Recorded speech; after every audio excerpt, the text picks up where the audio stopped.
कहा जा रहा है नगर निगम ने काम करने का इंक्रोचमेंट ड्राइव हटाने का वक्त गलत चुना। सही तरीके से एरिया को मॉनिटर और सैनिटाइज नहीं किया गया। तो इस पर आप कोई टिप्पणी करना चाहेंगे?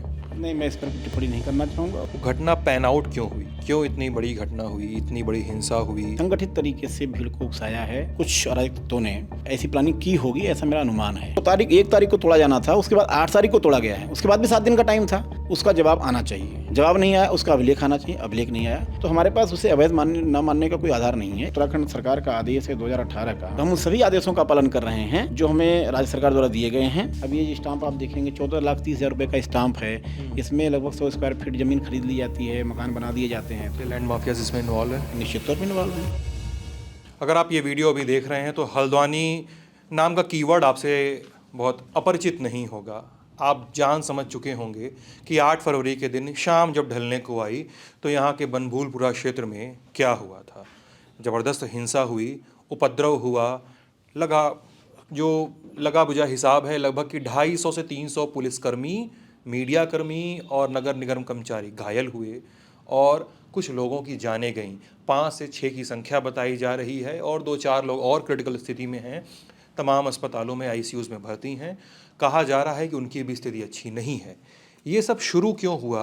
क्योंकि नगर निगम ने एक कार्रवाई शुरू की। कार्रवाई थी अतिक्रमण हटाने की। जिस शहर से मैं आता हूँ यानी बनारस से, वहाँ पर भी इस तरह की कार्रवाइयाँ हुई थी जब हरदेव सिंह नाम के एक नगर आयुक्त आए थे। ऐसा यूपी के और देश के कई शहरों में ऐसी कार्रवाई हुई, लेकिन ऐसा क्या खास हुआ हल्द्वानी में, उत्तराखंड में, कि एक हिंसक एपिसोड सामने आया। हमारे साथ इस समय फ्रेम में पंकज उपाध्याय हैं जो नगर निगम आयुक्त हैं और हम उनसे कुछ सवाल पूछेंगे। हम उनसे ये भी पूछेंगे कि जो उन पर इल्ज़ाम लगे हैं इस पूरी कार्रवाइयों के दौरान, उन पर उनकी सफाई क्या है। जो कागज़ों में कुछ और दिखता है, ज़मीन पर कुछ और दिखता है, इस डिस्क्रिपेंसी का अंतर क्या है और सरकार के और नगर प्रशासन के आगे के प्लान्स क्या हैं। पंकज जी, बातचीत करने के लिए, समय देने के लिए बहुत बहुत शुक्रिया। मैं सबसे पहला सवाल ये जानना चाहता हूँ, जब हम आज 10 तारीख को ये बातचीत कर रहे हैं तो 10 तारीख को वहाँ पर क्या स्थिति है? स्थिति अभी शांति बनी हुई है। पुलिस अपना काम कर रही है और उस क्षेत्र में भी कर्फ्यू लगा हुआ है और वर्तमान स्थितियाँ अभी नियंत्रण में हैं। उस जगह में से मेरा मतलब है जहाँ पे एक एक मदरसा और एक नमाज घर था, वहाँ पर क्या स्थिति है अभी? क्यों? इसलिए मैं सवाल इसलिए पूछ रहा हूँ क्योंकि मीडिया को एक्सेस नहीं है वहाँ पे। मीडिया जा नहीं सकता। I don't know the reason behind this blockade कि इस मीडिया को वो देखना क्यों नहीं चाहिए कर्फ्यू में और मिलिटेंसी के जोन में, टेररिस्ट जोन में मीडिया ने काम किया है, तो हम एक डेमोक्रेटिक सेटअप में क्यों नहीं काम कर सकते? मुझे समझ में नहीं आता। इसलिए आप बताइए कि अभी वहाँ क्या स्थिति है जहाँ पे इंक्रोचमेंट ड्राइव चलाई गई थी। पूरा क्षेत्र पुलिस की निगरानी और नियंत्रण में है और इस संदर्भ में पुलिस अभी स्थिति स्पष्ट कर देगी। अभी उनकी प्रेस ब्रीफिंग भी है, तो इस संदर्भ में मैं यही कहना चाहता हूँ, सुरक्षा दृष्टि से कार्रवाइयाँ की गई हैं। अच्छा, और फ्यूचर एक्शन क्या है? क्योंकि कल मैं वहाँ पे था बनभूलपुरा में, तो कल तो कम से कम जो देख के समझ में आ रहा था कि लोक निर्माण विभाग की गाड़ियाँ जा रही थीं और थाने में जो गाड़ियाँ आगजनी की गई थी उसको क्लीन करने के प्रयास किए जा रहे थे और गाड़ियों में भर भर के जला हुआ कचरा सामने आ रहा था। सड़कों की सफाई की जा रही थी जहाँ पे बड़े बड़े पत्थर, कांच के टुकड़े, बोतल वोतल ये सब पड़ी हुई थी। फ्यूचर एक्शन क्या होगा? अभी तो हमने पुलिस से सहयोग मांगा है कि आप में सहयोग करें ताकि हमारी जो गाड़ियों को वहाँ नष्ट किया गया है, गाड़ियों में आग लगाई गई है, 4 जेसीबी हैं, 2 हमारी योद्धा है, 2 ट्रैक्टर है, एक 2 कूड़ा वाहन है, उनको वहाँ पर आग लगा दिया गया, तो नष्ट हो गई हैं। उनको वापस लाना है, उनका इंश्योरेंस क्लेम करना है, उनके जगह स्थान पर नई गाड़ियाँ क्रय करने की कार्रवाई करनी है, कुछ किराए पर लेने की कार्रवाई करनी है। तो अभी जैसे ही पुलिस हमें गो हेड करेगी तो हम क्रेन वगैरह ले जाकर के अपनी गाड़ियों को वापस लाने का काम करेंगे। नगर निगम की ओर से भी प्लान ऑफ एक्शन यही है। ठीक है। आपको क्या लगता है कि 8 फरवरी की घटना जो है, उस दिन आप इंक्रोचमेंट हटाने गए लगभग दोपहर में 3 सवा 3 के आसपास, वो घटना पैन आउट क्यों हुई? क्यों इतनी बड़ी घटना हुई, इतनी बड़ी हिंसा हुई? आपके हिसाब से क्या कारक थे जिससे ये इतनी बड़ी घटना सामने आई? मुझे लगता है कि जो लोग सरकारी ज़मीनों को खुरद-बुर्द करने के काम में लगे हैं, संगठित तरीके से उसको बेचने के काम में लगे हुए हैं, उन लोगों ने संगठित तरीके से भीड़ को उकसाया है, लोगों को उकसाया है, विभिन्न कारणों से उकसाया है और यही इसी का परिणाम रहा है कि एकाएक लोग पैनिक हुए हैं और उन्होंने सरकारी मशीनरी पर हमला किया है। एकाएक लोग पैनिक हुए। ऐसा मुझे लगता है, लेकिन तैयारी मुझे जो जिस प्रकार सामने आई है, क्योंकि शुरुआत में पत्थरबाजी हुई, पुलिस ने उनको रोका, कार्रवाई पूरी करी गई। वापस आते समय अंधेरे का लाभ उठाते हुए जिस प्रकार से घरों से पत्थरबाजी की गई और जिस प्रकार से वहाँ पर पेट्रोल बम की बात आई है, अन्य प्रकार के हथियारों वेपन्स के उपयोग करने की बात आई है, इससे मुझे लगता है कि जब ये नोटिस दिया गया है 30 तारीख का, उसके बाद से मुझे लगता है कि कुछ अराजक तत्वों ने ऐसी प्लानिंग की होगी, ऐसा मेरा अनुमान है। प्लानिंग कर ली होगी, आप ऐसा अनुमान लगा रहे हैं आप। ठीक है। अब मेरा सवाल थोड़ा सा ट्रिकी भी हो सकता है कि मैंने कुछ पत्रकारों से बात की जो घायल हुए हैं, और कुछ एक ने तो ऑन द रिकॉर्ड बात की, वो जो वीडियो हमारे यूट्यूब चैनल पे पड़ा हुआ है, और कुछ मीडिया और किसके अलावा कुछ पुलिसकर्मियों ने भी बताया, वो ऑफ द रिकॉर्ड भी बातचीत है। कहा जा रहा है नगर निगम ने काम करने का, इंक्रोचमेंट ड्राइव हटाने का वक्त गलत चुना। नंबर 1 पहला आरोप। दूसरा आरोप, सही तरीके से एरिया को मॉनिटर और सैनिटाइज नहीं किया गया, दूसरा आरोप। तीसरा आरोप ये लगता है कि ये तो आप पर नहीं, लेकिन ये पुलिस प्रशासन पे आरोप लगता है, जो कि उनसे पूछा भी जाएगा अगर वो जवाब दें तो, कि एक बड़ी संख्या में पुलिसकर्मियों को बुलाया गया है। जब पुलिसकर्मी उस गली में घुस गए, उस वहाँ की जो गलियाँ हैं जिनके बारे में यहाँ के स्थानीय लोग बताते हैं कि आप घुस जाएँ तो आप बाहर भी नहीं आ सकते, आपको रास्ता नहीं पता चलता, फिर उन पर हमले हुए, और हमला वहाँ पे रहने वाले लोगों ने किया, जिसमें एक बड़ी संख्या मुस्लिम समुदाय के लोगों की है। और इतनी इल प्लानिंग थी कि इतने फिर अंधेरा हो गया, और अंधेरे के बाद वो लोग फंसे रह गए, और देर तक ये आगजनी हिंसा होती रही। क्या आपको लगता है कि टाइमिंग कुछ बेहतर हो सकती थी इंक्रोचमेंट ड्राइव की एक्शन की, कि ताकि यहाँ पे 250 लोगों के घायल होने की बात है, 5 जिंदगियों की बात है, और बहुत सारे क्रिटिकल केसेस की बात है, बहुत जान माल की हानि अभी छोड़ दीजिए, कर्फ्यू छोड़ दीजिए और इंटरनेट बैन छोड़ दीजिए, क्या we could have planned it better? इसको आप पुष्ट करिएगा कि ये जो कार्रवाई हुई वो दोपहर बाद हुई है। इसके अलावा जितनी भी कार्रवाइयाँ हुई हैं लगभग दोपहर बाद ही हुई हैं। कारण ये होता है कि नगर निगम की टीमें जो है लगभग 1-2 बजे तक कूड़ा हटाने का काम करती हैं। हमारे संसाधन जेसीबी, कूड़ा गाड़ियाँ, ट्रैक्टर, हमारे कर्मचारी सब कूड़ा हटाने में लगे रहते हैं। तो नगर निगम की एनक्रोचमेंट ड्राइव जो होती है वो लगभग दोपहर बाद ही होती है। तो मुझे नहीं लगता है कि ये समय गलत चुना गया था। अब वापसी के दौरान अंधेरा हो जाना, उसका लाभ उठाते हुए अराजकता उत्पन्न करना और इस प्रकार से हमला करना, यह एक चिंता का विषय जरूर है। लेकिन जहाँ तक समय की बात है तो मुझे लगता है कि हमारी तो लगातार कार्रवाइयाँ दोपहरबादी हुई हैं। इसके जितने बड़े बड़े पीस ऑफ लैंड हमने कब्जे किए हैं सब में दोपहरबाद कार्रवाइयाँ हुई हैं। आप इसकी पुष्टि कर सकते हैं, मीडिया के माध्यम से पुष्टि कर सकते हैं। तो मैं ऐसा नहीं मानता हूँ, और जब हमें पुलिस प्रशासन सहयोग मिला तो हमने अपनी कार्रवाई करी, और इस पर मैं इतना ही कहना चाहूँगा। ठीक है। जिस हाई कोर्ट ऑर्डर को फॉलो करते हुए आपने एक्शन लिया, वो आज से करीब 6 महीने पहले आया था लगभग अंदाजन? अभी मैं आपको यह स्पष्ट करना चाहूँगा कि यह उत्तराखंड सरकार का आदेश है 2018 का, जिसमें भी स्पष्ट किया गया है। इसके आप पॉइंट नंबर 11 और 12 की आप फोटो ले लीजिएगा, इसको देख लीजिएगा। यह भी एक आर्डर है जिसका भी अनुपालन किया जाना है। इसके अलावा अभी राज्य सरकार के लगातार आदेश आ रहे हैं कि राज्य की संपत्तियों को अपने कब्जे में लीजिए, संरक्षित करिए, पोर्टल पे अपलोड करिए, उसका तारबाड़ कराइए। तो हम उन सभी आदेशों का पालन कर रहे हैं जो हमें राज्य सरकार द्वारा दिए गए हैं। अब हम जो कब्जे प्राप्त करते हैं तत्काल तारबाड़ कराते हैं, बाउंड्री वाल कराते हैं, संरक्षित करने का काम करते हैं, और इन जमीनों पर उसी तरह की कार्रवाइयाँ की गई हैं। ठीक है, हाई कोर्ट के ऑर्डर की बात करते हैं। मैंने राज्य सरकार की बात करी है, राज्य सरकार के आदेशों का पालन करते हुए कार्रवाई की जा रही है। अब हाई कोर्ट के ऑर्डर की जो बात हो रही है, कि कहा जा रहा है कि हाई कोर्ट के ऑर्डर के बाद कार्रवाई की गई। मैं इसमें स्पष्ट करना चाहता हूँ कि इन लोगों ने हमारे नोटिस पर, जो हमारा अब्दुल्ला मलिक की फैमिली है, या वो अब्दुल्ला मलिक हैं या सैफी मलिक उनकी पत्नी, उन्होंने हाई कोर्ट में एक पिटीशन डाली थी। पिटीशन डाली है। अभी वहाँ पर कोई आर्डर प्राप्त नहीं हुआ था, कोई स्टे उस ज़मीन पे नहीं था, उस संरचना पर कोई स्टे नहीं था, इसलिए हमने कार्रवाई करी। कार्रवाई पूर्व से निर्धारित थी। पहले हमने 4 तारीख की डेट रखी थी, 4 तारीख कार्रवाई नहीं संपन्न हो पाई, तो 8 तारीख में हमें पुलिस प्रशासन से सहयोग मिला तो हमने कार्रवाई करी है। कार्रवाई के हमारे जो भी आदेश निर्देश हैं वो हमारे पूर्व से नियत हैं, विभिन्न आदेशों में नियत हैं, राज्य सरकार के नियमावलियों में नियत है, उसके हिसाब से कार्रवाई की गई है। मैं इसमें एक लेयर सवाल का और जोड़ रहा हूँ कि 6 फरवरी को सफ़िया मलिक ने हाई कोर्ट में पिटीशन डाली। 6 फरवरी को उनका डाली हुई पिटीशन लिस्ट हुई, 8 को पहली हियरिंग हुई। 8 को पहली हियरिंग हुई, जिस दिन इंक्रोचमेंट ड्राइव होती है उसी दिन हाई कोर्ट में सुनवाई होती है, और ये दिन मुकर्रर किया जाता है कि 14 फरवरी को हम इस पिटीशन की फिर से सुनवाई करेंगे। मैं इसलिए आपसे ये सवाल पूछ रहा हूँ क्योंकि बार बार जो टाइमिंग की बात हो रही है कहा जा रहा है कि 8 फरवरी को कोर्ट ने कहा, और कोर्ट ने कहा कि हम 14 को सुनेंगे, यानी मैटर सब जुडिस हो गया, मैटर न्याय के अधीन हो गया। और आप तो ये बात भी सही कह रहे हैं टेक्निकली कि स्टे का ऑर्डर नहीं था। तो क्या अगर नगर निगम पे ये आरोप लग रहे हैं कि सब जुडिस मैटर पे उन्होंने एक्शन लिया, तो इस पर आप कोई टिप्पणी करना चाहेंगे? नहीं, मैं इस पर टिप्पणी नहीं करना चाहूँगा। उस संरचनाओं पर कोई स्टे ऑर्डर नहीं था और कार्रवाई पहले से चल रही थी, उसी प्रक्रिया में कार्रवाई पूर्ण की गई है। जिस ज़मीन पे एक्शन हुआ है, जिस ज़मीन पे एक्शन हुआ है, उस ज़मीन पे आपकी आगे क्या करने की योजना है, वहाँ पर जहाँ पे एक मदरसा और जहाँ पे एक नमाज घर था? सबसे पहले हम उस पर बाउंड्री वॉल बनाएंगे, गेट बनाएंगे। उसके बाद नगर निगम प्रशासक महोदय से बात करके उसका जनहित में जितना बेहतर उपयोग हो सकता है उसकी कार्रवाई की जाएगी। क्योंकि मैं आपके कुछ पुराने स्टेटमेंट्स पढ़ रहा था कुछ यहाँ के स्थानीय अखबारों में, जिसमें आप वहाँ पे 1-2 बार आपकी विजिट रही है उस इलाके में, और आपने कहा है वहाँ के लोगों से यहाँ पे हम इसको तोड़ेंगे और यहाँ पे हम मदरसा खोलने वाले हैं, सॉरी मदरसा नहीं, गौशाला खोलने वाले हैं, गौशाला का निर्माण करेंगे यहाँ पे। गौशाला जहाँ पर निर्माण करना था हम कर चुके हैं।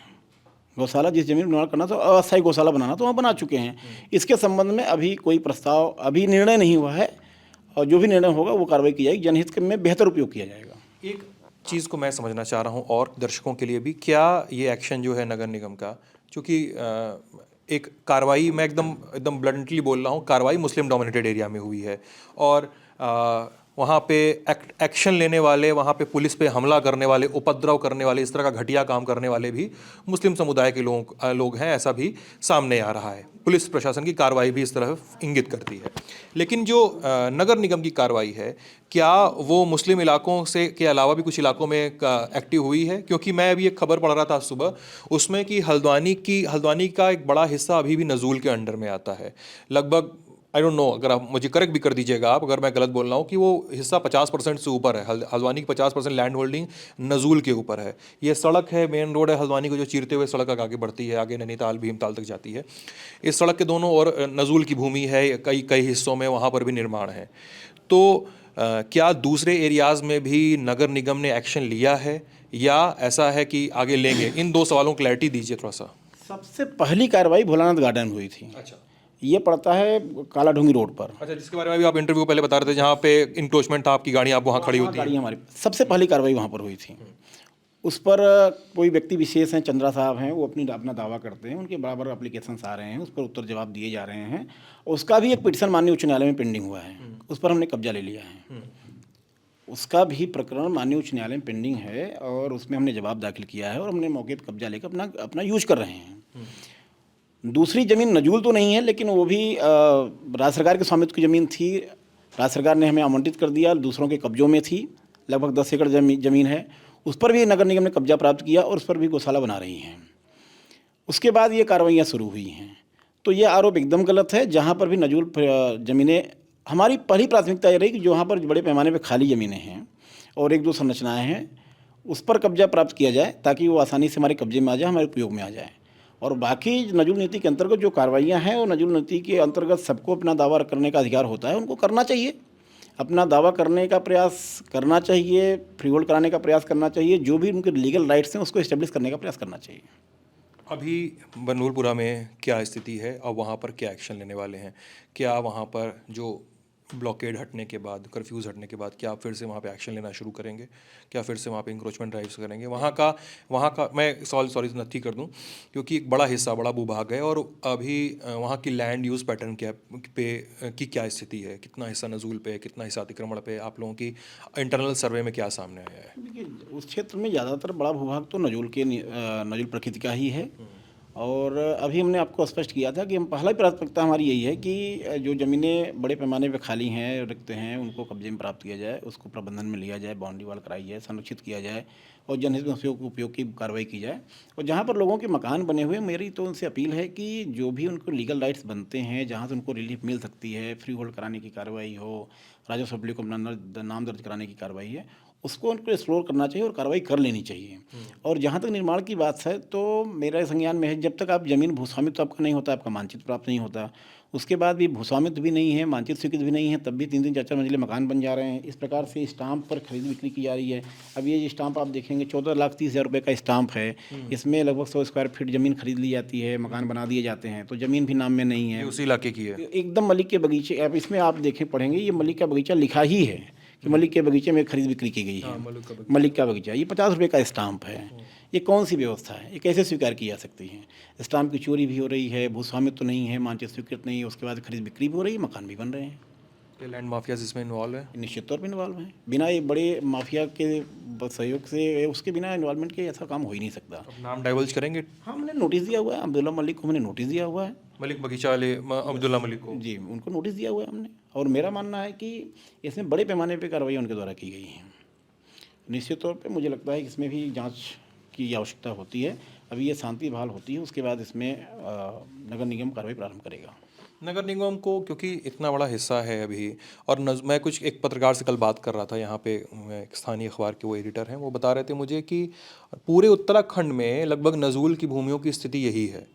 लोग, और केवल हल्द्वानी में नहीं, उत्तराखंड में ही, आप उत्तराखंड पे कमेंट कर सकते हैं कि नहीं बताएं, मुझे आप बताइएगा, लेकिन उत्तराखंड में लैंड यूज़ पैटर्न की स्थिति यही है कि लोग बड़े हिस्से पे कब्जा कर लेते हैं, बड़े हिस्से पे उस पर अतिक्रमण कर लेते हैं, और इर्रेस्पेक्टिव ऑफ देयर रिलीजन उसका वो रिलीजियस इस्तेमाल शुरू कर देते हैं। कभी कोई मदरसा बना देगा, कभी कोई देवघर बना देगा, कभी कोई छोटा सा मंदिर बन जाएगा, फिर वो भूमि लगभग फंस जाती है एक तरह से, और सरकार को राजस्व का एक अच्छा खासा नुकसान होता है। ठीक है, तो क्या किस तरह की तैयारियां करनी चाहिए आपको लगता है, अगर हल्द्वानी को एक सैम्पल स्टडी मान के करें, किस तरह की तैयारियां करनी चाहिए कि ताकि नज़ूल की संपत्तियों को सही तरीके से छुड़ाया जा सके, और या कुछ रेगुलराइजेशन की दिशा में आगे बढ़ा जा सके, रेवेन्यू जनरेट किया जा सके, क्योंकि ऑब्वियसली देश भर में के जो नगर निगम है वो अक्सर घाटे में चलते हैं क्योंकि उनकी संपत्तियों पे कब्जा हुआ पड़ा है। रेवेन्यू मॉडल क्या है? बेसिक सवाल ये है। मैंने अभी आपको बताया कि जो सनी बाज़ार वाला इलाका है उसको हमने 5 एकड़ ज़मीन खाली कराई, जहाँ से हमें सालाना 4-5 लाख रुपए की आमदनी होती थी। आज वहाँ हमें 35 लाख से अधिक की आमदनी हो रही है। आगे आने वाले दिनों में मुझे लगता है कि और बेहतर निगम की आय उससे होगी। ऐसे ही जो बड़े बड़े पीस ऑफ लैंड हैं, अगर वो नगर निगम अपने कब्जे में प्राप्त कर लेती है, उसका बेहतर जन उपयोग करती है, तो आमदनी का बड़ा स्रोत भी होगा और जन सुविधा को विकसित करने का ही बड़ा स्रोत होगा। माननीय उच्च न्यायालय का जो आदेश गोवंश के संरक्षण के संबंध में था, सड़कों से गोवंश को हटाने का था, उसके लिए मैं छोटे छोटे जगहों की आवश्यकता थी कि ताकि उनको वहाँ से उठाएं और वहाँ पर रखें, क्योंकि हमारा जो बड़ा गौशाला है वो भी बन रहा है अब गंगापुर कपडाल में। तो मुझे लगता है कि हम जन सुविधाओं को तभी बेहतर कर पाएंगे जब उसको देने के लिए हमारे पास संसाधन होंगे। उन संसाधनों में एक बड़ा संसाधन लैंड होता है। लैंड होगी तो पार्किंग बनेगी, पार्क बनेंगे, गौशालाएँ बनेंगी, अन्य जो हमारी जनहित की आवश्यकता है उसके लिए इस्तेमाल कर सकते हैं, कम्युनिटी सेंटर बन सकते हैं, सांस्कृतिक केंद्र बन सकते हैं। तो मुझे लगता है कि उन चीज़ों को हम तभी इम्प्लीमेंट कर पाएंगे जब हमारे पास पर्याप्त मात्रा में लैंड होगी। और लैंड शहरों में खरीद करके कोई चीज़ एस्टेब्लिश करना बहुत कठिन हो चुका है। तो ऐसे में नजूल ज़मीन हमारी प्राथमिकता में आता है। और अभी जो बात आपने कही इनको संरक्षित करने की बात, तो राज्य सरकार के लगातार निर्देश प्राप्त हो रहे हैं कि सरकारी ज़मीनों को चिन्हित करें, बाउंड्री वाल कराएं, तार बाड़ कराएं, मार्किंग करें, पोर्टल पे अपलोड करें। तो ये सारे जो राज्य सरकार के आदेश निर्देश हैं उन सबका अनुपालन इसमें किया जा रहा है। तो आपको इस पूरी कार्रवाई को इस रूप में देखने की आवश्यकता है। एक सवाल और छोटा सा, आपके 30 तारीख के नोटिस के लैंग्वेज को लेकर मैंने एक आर्टिकल पढ़ा था कि जो साल 1972 का यूपी का जो रेवेन्यू एक्ट, उसमें जो कहा गया है कि अगर आप अतिक्रमण पर नोटिस चिपकाते हैं तो अतिक्रमण नोटिस चिपकाते हैं कि आप ये पूछते हैं कि आप बताइए कि आप पर ये कार्रवाई क्यों न की जाए। लेकिन वहाँ पर भी लोग सवाल उठा रहे हैं। मैंने कुछ लोगों से बात की, वो ये कह रहे हैं कि उन्होंने कारण नहीं पूछा, उन्होंने ये कहा कि हम आप रिक्त कर दीजिए, हम वहाँ पे अतिक्रमण हटाने वाले हैं। क्या इससे इन आरोपों पे आप सहमत हैं? क्या कहना चाहेंगे? मेरा तो सिंपल कहना है कि मैंने एक नोटिस दिया, नोटिस से आपत्ति, कई प्रकार की आपत्ति उस व्यक्ति को हो सकती है, तो उसको जवाब तो देना चाहिए। उन्होंने कोई जवाब ही नहीं दिया। जवाब देते, अपना अभिलेख देते, अपना स्वामित्व इस्टेब्लिश तो करते, कुछ तो कहते कि इसको तोड़ा जाए, ना तोड़ा जाए, क्यों ना तोड़ा जाए, मेरा स्वामित्व क्या है। उन्होंने कोई जवाब ही नहीं दिया। उसके बाद भी 1 तारीख को तोड़ा जाना था, उसके बाद 8 तारीख को तोड़ा गया है। उसके बाद भी 7 दिन का टाइम था, तब भी आ सकते थे। जब हम 4 तारीख की डेट नियत करते थे तब भी आ सकते थे। मेरा सिंपल से एक बात कहनी है, हमने एक नोटिस दिया, उसका जवाब आना चाहिए। जवाब नहीं आया, उसका अभिलेख आना चाहिए। अभिलेख नहीं आया तो हमारे पास उसे अवैध न मानने का कोई आधार नहीं है, इसलिए हमने उसको अवैध मानते हुए दूसरी कार्रवाई करी है। सवाल उठाए जा सकते हैं, लेकिन मैं क्लियर करना चाहता हूँ, हमने नोटिस दिया और जिसको हमने नोटिस दिया अगर उनके द्वारा कोई जवाब नहीं दिया जाता है तो अपने आप वो नोटिस वैध हो जाता है और उनका स्वामित्व सिद्ध नहीं होता है। और राज्य सरकार का स्वामित्व तो स्पष्ट ही है, खतौनी में राज्य सरकार का नाम है, नजूल अभिलेखों में राज्य सरकार का नाम है। तो राज्य सरकार की ज़मीनों पर इतने लंबे समय तक छूट दिए रहना, इतने लंबे समय तक नोटिस देने के बाद जवाब न दिया जाना, उसके बाद भी कार्रवाई न किया जाए, ये भी औचित्यपूर्ण नहीं है। चूँकि पंकज जी हमसे बात करने के लिए, पंकज जी के साथ हमारी ये बातचीत थी। उत्तराखंड के इस मसले पे हम और भी रिपोर्ट्स कर रहे हैं। आप ललन टॉप पे हमारे साथ बने रहिएगा। बहुत बहुत शुक्रिया।